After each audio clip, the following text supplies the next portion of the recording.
Sekarang kita masuk pada materi tekanan pada zat cair. Yang pertama, tekanan hidrostatis. Nah, di sini ada sebuah, kita anggap aja ini sebuah drum ya nak ya. Jadi di salah satu sisinya kita lubangi dengan 3 lubang. Misalnya ini lubang pertama, ini lubang kedua, dan ini lubang ketiga. Kita anggap ketiga lubang ini besar lubangnya sama. Nah, ini kita anggap lubang A, lubang B, dan lubang C. Nah, ketiga lubang ini kita tutup dulu ya nak. Baru setelah itu kita isi dengan air misalnya ya. Setinggi ini kita isi air. Kita buat di sini misalnya zat cair. Nah, maka nantinya ketika ketiga lubang ini kita buka penutup yang tadi, maka air akan memancar keluar. Nah, ini airnya akan memancar keluar. Misalnya kita gambarkan ini. Ini pancaran dari titik A, lubang A. Ini pancaran dari yang B, dan ini pancaran dari yang C. Nah, kenapa air bisa memancar keluar? Itu disebabkan air tersebut mempunyai tekanan yang diakibatkan oleh besarnya berat air itu sendiri.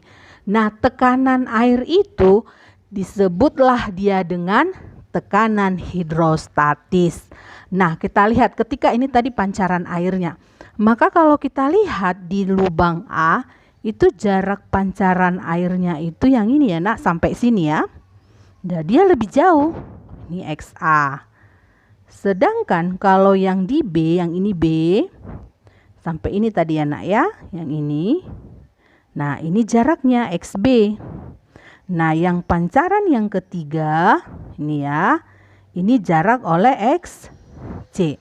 Nah, kalau kita perhatikan, kalau dia ini yang tinggi dari HA, ketinggian dari lubang A sampai ke dasar, itu menghasilkan jarak pancaran air semakin jauh dibandingkan dari B ini dia. Nah, jarak pancaran airnya sampai sini saja, dan C juga ini jarak pancaran airnya juga seperti ini ya, sampai di sini saja. Maka dari sini bisa kita katakan bahwa semakin dalam zat cair, maka semakin besar tekanan yang dihasilkan.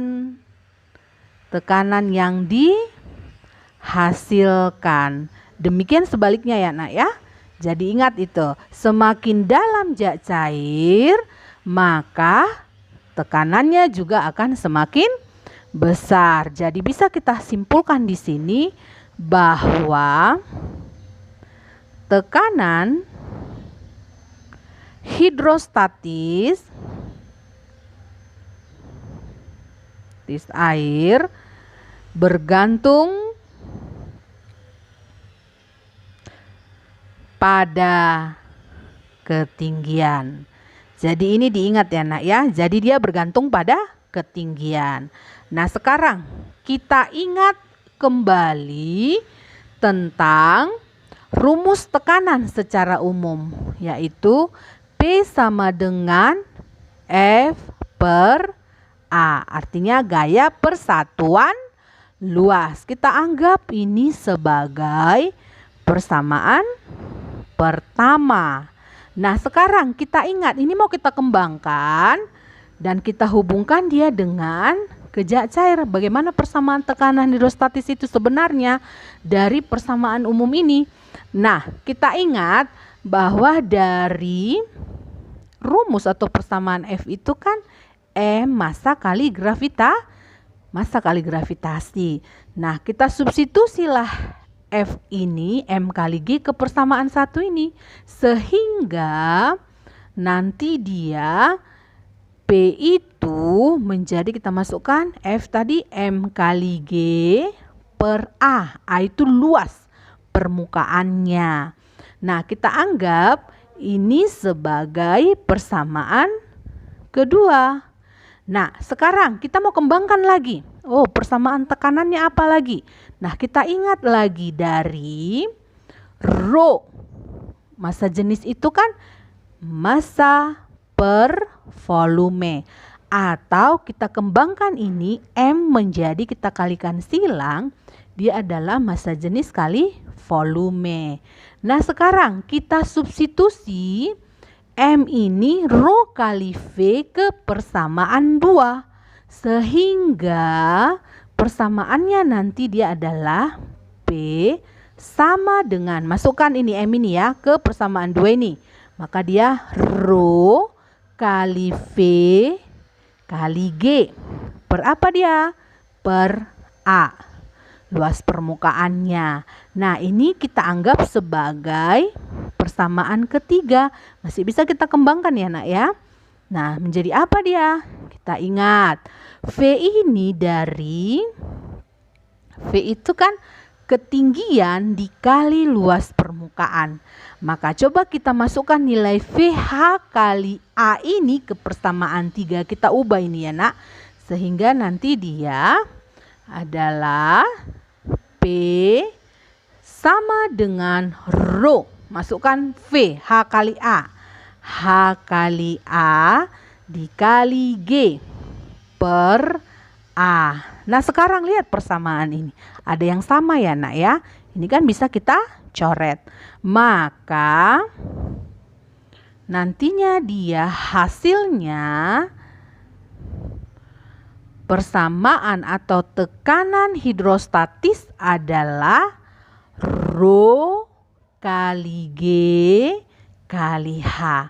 Inilah disebut dengan persamaan tekanan pada hidrostatis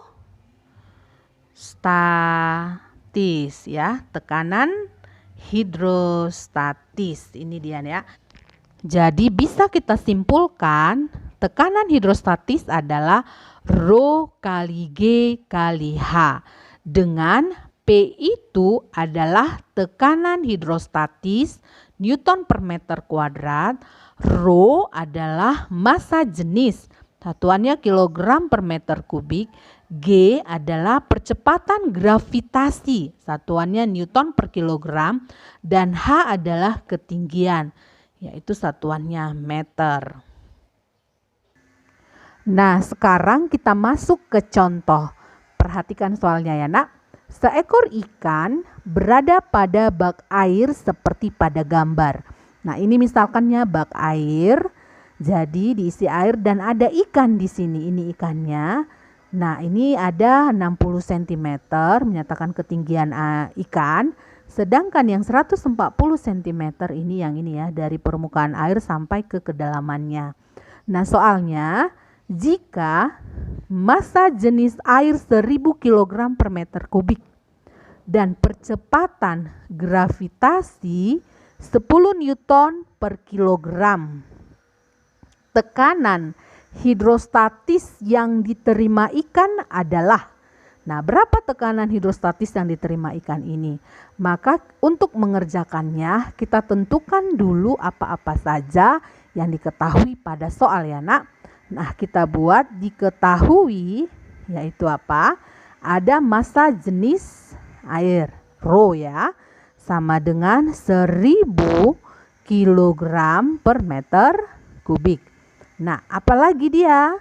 Percepatan gravitasi yang ini ya, dia G, dia nilainya adalah 10 Newton per kilogram. Apalagi yang diketahui pada soal? Yang ini ya nak ya, ini dia adalah, kita anggap ketinggian pertama dari ikan yaitu 60 cm. Kita tuliskan ketinggian pertama 60 cm, dan yang 140 ini adalah ketinggian kedua ya. Kita anggap di sini, kita tulis saja H2 sama dengan 140 cm. Nah, yang ditanya itu apa? Dia adalah tekanan hidrostatis, berarti P. Nah, apa tadi persamaannya tekanan hidrostatis tadi? Yaitu kita jawab bahwa P sama dengan Rho kali G kali H. Nah, sekarang kita masukkan angkanya. Rho-nya adalah tadi berapa? 1000 dikali G-nya berapa? 10 kali H. Nah, di sini kan ada 2. Maka H sama dengan H2 dikurang H1 sama dengan 140 cm dikurang 60 cm. Hasilnya adalah berapa, Nak? 80 cm. Nah, kita ubah dia ke meter karena di sini kan rho-nya dalam meter. Maka ini dibagi dengan 100. Hasilnya 0,8 meter. Kita masukkanlah itu ke H ini, ke rumusnya tadi. Ini kali 0,8 sama dengan, nah kita kalikan 1000 kali 10 kali 0,8. Kalau 0,8 dikali 10 ada 8 ya, Nak. Kalikan 1000, hasilnya adalah 8000 Newton per meter kuadrat. Maka jawabannya adalah B.